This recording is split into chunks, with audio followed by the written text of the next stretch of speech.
Good morning, students. Now we have the third application of Gauss theorem. Earlier we studied the two applications. Now the third last application, electric field due to a uniformly charged thin spherical shell. अब हमने एक spherical shell का electric field निकालना है. अब उसके लिए हमें क्या करना पड़ेगा? First of all we consider a spherical shell. Spherical shell का मतलब हमने एक spherical figure कंसिडर करनी है जो अंदर से होलो है ये अंदर से, जैसे रिंग होती है, सिंपल रिंग जो होती है वो अंदर से होलो. तो इस तरह से हमने एक स्फेरिकल शेल कंसिडर करनी है जिसका हमने इलेक्ट्रिक फील्ड फाइंड आउट करना है using Gauss theorem. This is our spherical shell. Now at point O is it centre, radius capital R, हम इसका रेडियस कंसिडर कर लेते हैं. Now suppose the charge on the shell is positive, so the electric field will act outwards. Electric field हमारे पास कैसे act करेगा? Outward act करेगा. Now we can also draw the Gaussian surface, imaginary surface, where up to which it's electric field can exist. मतलब जहाँ तक इसका electric field exist करेगा वहाँ तक हमने एक इमेजिनरी सरफेस ड्रॉ कर लिया जिसको हम क्या कहते हैं? Gaussian surface. Now electric field is outward at all the points because we consider it positively charged. E vector. Now we in this case we have three cases. अब हमने इसका जो इलेक्ट्रिक फील्ड निकालना है वो 3 पॉइंट्स पे निकालना है. सबसे पहले तो पॉइंट हम कंसिडर करेंगे कि कोई पॉइंट आउटसाइड लाई करेगा. एक केस ये होगा जब वो point on the shell, and third case होगा जब वो पॉइंट इनसाइड द शेल. तो सबसे पहला केस ले लेते हैं कि जब वो पॉइंट P कहाँ लाई करता है? Outside the shell. तो first point is when point P lies outside. तो जब आउटसाइड लाई करता है P पॉइंट, और वो P पॉइंट शेल के सेंटर से कितनी दूर है? Small r. और इलेक्ट्रिक फील्ड तो हम आउटवर्ड ही, P पॉइंट पे और भी आउटवर्ड होगा. तो P पॉइंट पे इलेक्ट्रिक फील्ड हम कैसे निकालेंगे? उससे पहले हम इसकी सरफेस चार्ज डेंसिटी कंसीडर कर लेते हैं सिग्मा. सिग्मा क्या है? Surface charge density. Surface charge density.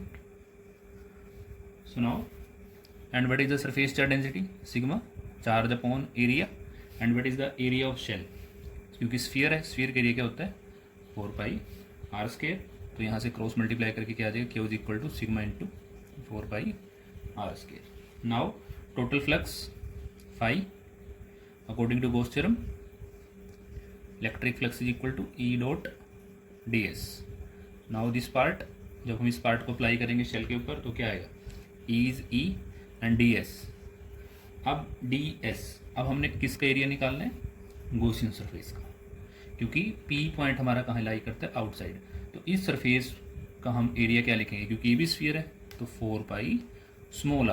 ये डिफरेंस है, क्योंकि सबसे पहले हमने कंसीडर की थी सरफेस चार्ज डेंसिटी, वो शेल की निकाली थी. अब हम फ्लक्स किसकी निकाल रहे हैं? Due to Gaussian surface. तो हम क्या लिखेंगे? 4πr². Now flux, Gauss theorem क्या कहती है? फ्लक्स किसकी इक्वल होती है? Q/ε0. तो हम इन इक्वेशंस को कंपेयर कर सकते हैं. This equation 1, equation 2 and equation 3. Now from equation 2 and 3 we have E into 4πr² is equal to Q/ε0 and E is equal to 1 upon 4πr² Q/ε0, or simply we can write E is equal to 1 upon 4πε0 Q/r². So this is the electric field at the point P which lies outside.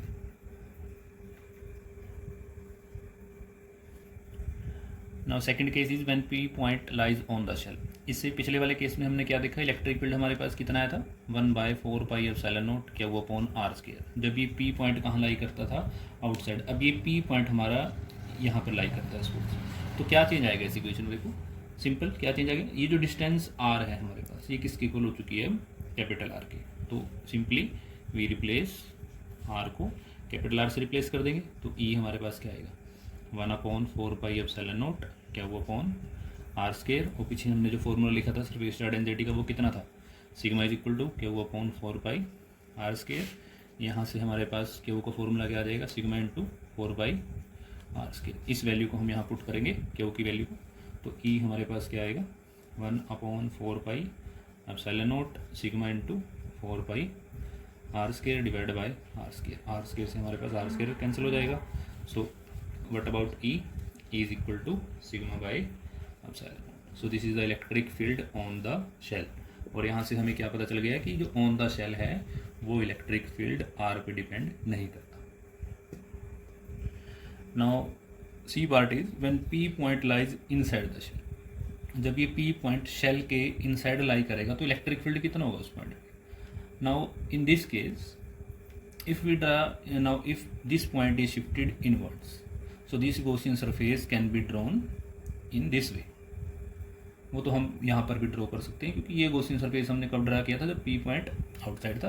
अगर वो inside होगा तो Gaussian surface similarly हम inside भी draw कर सकते हैं। But in this case because this shell is a hollow, और किसी भी शेल के इनसाइड क्योंकि होलो कंडक्टर है और होलो कंडक्टर के अंदर चार्ज कितना होता है हमारे पास 0।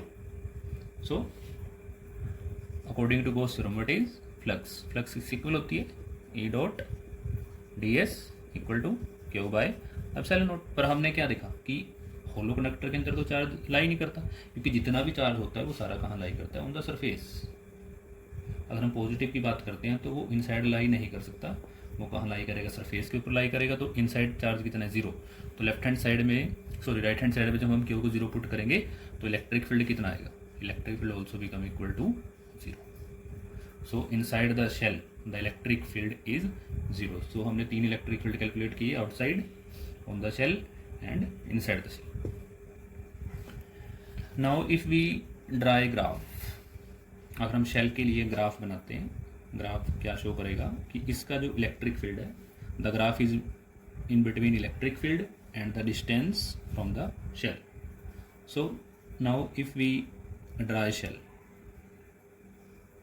which lie at this point, spherical shell,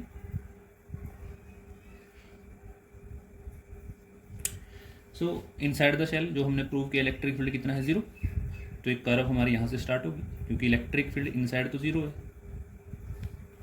and जो हमने बाहर इलेक्ट्रिक फील्ड निकाला था शेल के वो कितना आया था, E is equal to 1/4 pi Q upon are square, मतलब E inversely proportional to R square. और जब हम शेल के आउटसाइड जाएंगे तो इलेक्ट्रिक फील्ड हमारा डिक्रीज करेगा। तो ये ग्राफ हमारा इस तरीके से बनेगा, ये हमारे पास electric field inversely proportional to Q upon are square. तो this graph can be calculated. In this case radius can be taken equal to